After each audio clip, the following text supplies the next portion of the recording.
4, 3, 2, 1 start. सभापति महोदय, सदन के समक्ष दहेज प्रथा के संबंध में जो विधेयक प्रस्तुत किया गया है वह बहुत ही उपयोगी तथा महत्वपूर्ण विधेयक है। मैं इस सदन से निवेदन करना चाहता हूँ कि इस विधेयक पर विस्तार से चर्चा की जाए और ऐसा कानून बनाने की सिफारिश की जाए जिससे समाज की इस बहुत बड़ी बुराई को जड़ से मिटाया जा सके। मैं यह भी मानता हूँ कि समाज की इस बुराई को कानून के द्वारा जल्दी दूर नहीं किया जा सकता है। कानून के साथ साथ कुछ ऐसे कार्यक्रम भी हमें बनाने होंगे जिनके माध्यम से देश की जनता को इस बुराई के विषय में अच्छी तरह से समझाया जा सके। दहेज प्रथा पुराने समय में हिंदू धर्म में प्रचलित थी, लेकिन अब धीरे धीरे यह प्रथा सभी धर्मों में बीमारी की तरह फैल चुकी है और अब धीरे धीरे एक व्यवसाय का रूप ले चुकी है।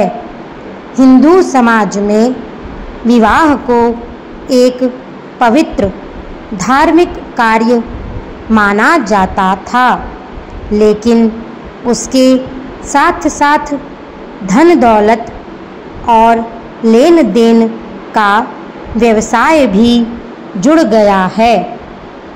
महोदय, इस बुराई को दूर करने के लिए हमें कानून भी बनाना होगा और साथ साथ पूरे देश में इसके लिए हमें एक जनमत भी तैयार करना होगा जिससे लोग इस बुराई के विषय में अच्छी तरह से जान सकें।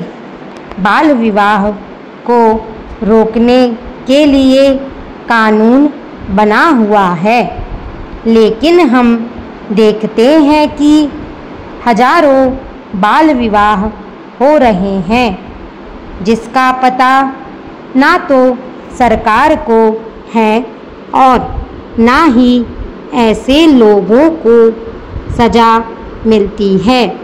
इसलिए केवल कानून बनाकर बैठ जाना उचित नहीं है।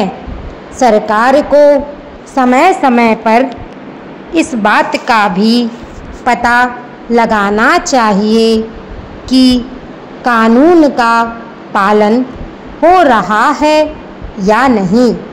मैं आपसे निवेदन करना चाहता हूँ कि केवल कानून बनाने से सामाजिक बुराई को समाप्त नहीं किया जा सकता है। इस प्रकार की सामाजिक बुराई को समाप्त करने के लिए हमें समाज में जाकर काम करना होगा। आम जनता को घर घर जाकर दहेज जैसी बुरी प्रथा के विषय में जानकारी देनी होगी। उन्हें यह भी बताना होगा कि यदि इस प्रथा को समाप्त नहीं किया गया तो उनका विकास कभी भी नहीं हो सकेगा और वे सदा गरीबी में अपना जीवन बिताते रहेंगे। इस कार्य के लिए ऐसी संस्थाएं बनानी होंगी जो देश सेवा की भावना से काम कर सके।